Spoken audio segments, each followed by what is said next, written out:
You have to be invested in doing things that are solely for you, that fill you up and make you feel good about being yourself. In these sorts of spaces where there is this comparison, lack of talent might not be the barrier. What's up, everybody? Welcome to How to Talk to High Achievers About Anything. I'm Stevon Lewis, a licensed psychotherapist. Today, we're talking about managing feelings of rejection in our professional lives, especially when they involve negative messages around our bodies or what we look like. But before we start, I wanted to let you know our show is going on a break as we prepare for our next season. All right, let's welcome Juleka Lantigua, creator of our show. What's up, Juleka? Thanks for coming on. Always good to be here. Let me introduce our guest. Today, we have Charlene with us. Charlene is a working actor moving up in an industry that doesn't always feel welcoming to her. As an AAPI woman, she often feels the pressure of needing to fit into very restrictive industry standards. She's struggling to reconcile her healthy body image and what she wants to achieve in this space with the realities of her industry. Let's get into it. I'm Charlene Hong White, and I am an actor both on stage and on screen, and I am a musician and also a playwright. I'm the daughter of Taiwanese immigrants, and as a working AAPI actor, I am just excited to be here. Currently living in Chattanooga, Tennessee, I am working towards honing my craft and being able to compete at the highest levels of artistry in this field. And it feels weird to even say the word compete because that's actually some things that I've been wrestling with lately in terms of feeling like it is a competition rather than feeling like it's an artistic space of creativity, welcoming and open to people from all walks of life. I'm relatively new to the professional acting industry. I started getting involved with a lot of community theater productions, but I was kind of ready to make it a career. I am constantly submitting auditions and submitting headshots and resumes. It's been both exhilarating and also sometimes challenging for sure. I think I felt this in particular because the stereotype of AAPI people, a strict body type, or at least the people that you see in media, like we think of K-dramas or Asian pop, things like that.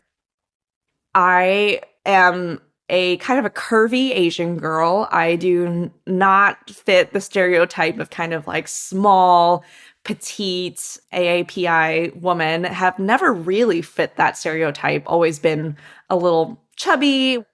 It's always a weird thing to talk about, in part because when it comes to casting, as an actor, we're not privy to 100% of the information. This is why I didn't get the role or whatever. That said, though, there are definitely have been situations where I have felt pretty strongly that there have been some body issues that have come into play.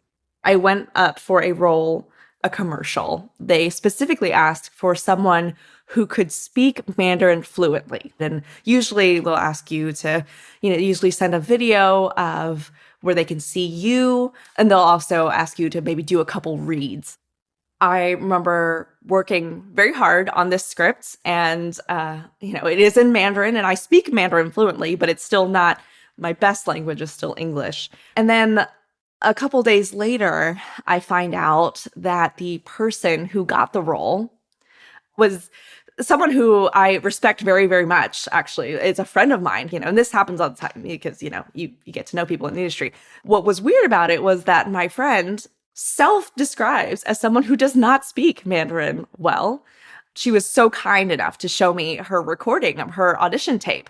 I mean, her acting is wonderful, but her Mandarin really leaves something to be desired. And as I was looking at that, it definitely filled me with a lot of feelings. Was I even in the running? When I'm put into a situation where the person who gets the role over me is, in so many ways, the industry standard for what maybe an AAPI artist should look like, it is really difficult to separate myself out from that situation and say, oh yeah, it had nothing to do with my body, because in a lot of ways, it feels like it had a lot to do with my body. that's one situation of a few that I've definitely felt this tension within myself, where on one hand, I believe so strongly in body positivity, body inclusivity, and also kind of managing the feelings of rejection when sometimes the industry just is the way that it is. There's been various points in my life where I have definitely tried to change myself to fit into a mold that I do not fit in. Not eating, trying to hide the way my body looks through baggy clothing, or even in auditions, like trying to highlight the best parts. And it was an extremely emotionally tumultuous point in my life where I was not sleeping or eating regularly in any way, but I was thin, and I loved that because that meant that I looked the right way. Even now, as I am more confident in who I am and how I look, it is still a battle to be willing to show who I am, given the track record of the industry. Charlene, thanks so much for being open and honest with us about your experience. As I listened to Charlene's story, what really stood out to me was the reality of the situation that she's in, being in a field that doesn't really play up Asian folks and put them prominently. It's really difficult to not always wonder when rejection comes, if it's because of race or because of look. We'll get into this after a short break. And in those types of industries, it's really, really important for people to find ways to distance themselves from the responses they get. Yeah, listening to this one, I thought, oh, this is going to be a good conversation. Because as a creative, coming into an industry that, has existed, in this case, for over 100 years, there is enough written about it, enough people have shared their experiences about it. And so to play devil's advocate, you kind of knew what you were getting into, right? Like that would be an easy response. Mm-hmm. And there are a lot of industries like that. But the question then becomes, one, do I take it personally? And then the other question is, well, how do I use what I know to pave my own way? So she mentions that she's a script writer. And I'm like, girl, write your own show that you're going to star in. You got this. Yeah, I'm nodding my head feverishly in agreement over here. Like, if you're in a space where people don't accept you, then I'm all for going to create your own space. The frustrating part, right, is like entering into an industry where you aren't kind of the shot caller, and the, I guess, metric by which they're judging you is inappropriate for the variety of who we are. Mm-hmm.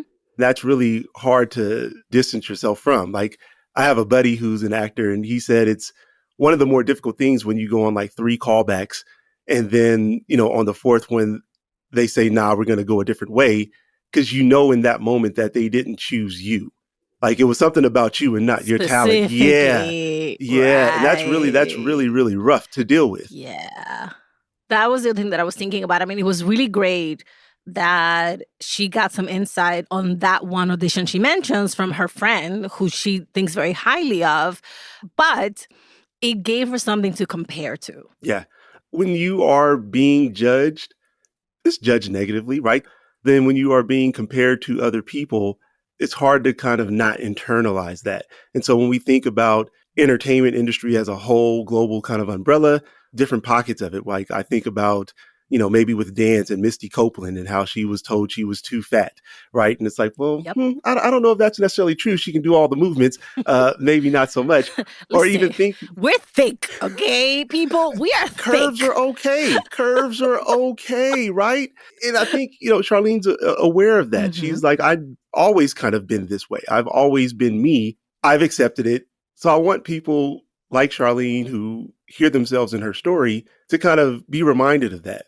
Maybe you not being chosen is not really a dig on you, but really a response to the idea that people who are making decisions don't know enough to be able to make a real informed decision about what's appropriate. I'm using air quotes there. The fact that a lot of the folks making these creative decisions are so removed from what I would call real life that they actually don't know what real people look like. They don't know what real authentic interactions are. They don't understand the myriad of multiplicities and ethnicities and body types and gender identities and all of the things that are now the most American expression, actually, so far, historically speaking, obviously, of what is individual expression. And so they're making these decisions not really based on the world that she actually really lives in every day. I'm snapping my fingers over here. I think that's the thing to do. We need to kind of update our understanding or perceptions about the representation of. And I mean, I think about even in my profession, if you ask somebody to describe maybe like their iconic therapist, I doubt you get, bald black guy with beard. But here I am, right? And I think like that's if there's a takeaway I want people to have is that like be okay, show up in these spaces and be you because you are more representative of what today looks like, whatever community you're from, and also do you. 100% do you. Yeah, I really want her to go and write her own thing. Mm-hmm. I think of Issa Rae, awkward black girl. She just made her video series because this was her creative outlet. She wrote it. She starred in it. She did it her way. And look at her now, a shot caller by every definition in Hollywood. And she's just begun. And I just feel like, yes, there is some measure of quote unquote paying the dues. You want to understand the system in which you are existing. She exists in a really big ocean, but you can also do something really beautiful in your own coral reef with those gifts that you already have. And so, without discouraging Charlene, I really want to remind her that she has so many other gifts from which to draw, right? And I think sometimes it's hard because we crave that external validation for the thing that we love. I crave external validation. Everybody craves external validation. It's totally normal. But I also continue to do things that are fulfilling. I continue to tell the stories that I think matter. Even if they don't make money, even if they don't win awards, I'm making them because I believe that there's a place for them in the world. And so I just kind of want to encourage her. The totality of who she is cannot be contained in like an audition shot with a resume slapped on the back. You've highlighted a very important juxtaposition where the external validation is important and it feels good and it helps us recognize that we're on the right track, and also recognizing that you have to be invested in doing things that are solely for you, that fill you up and make you feel good about being yourself. In these sorts of spaces where there is this comparison, lack of talent might not be the barrier.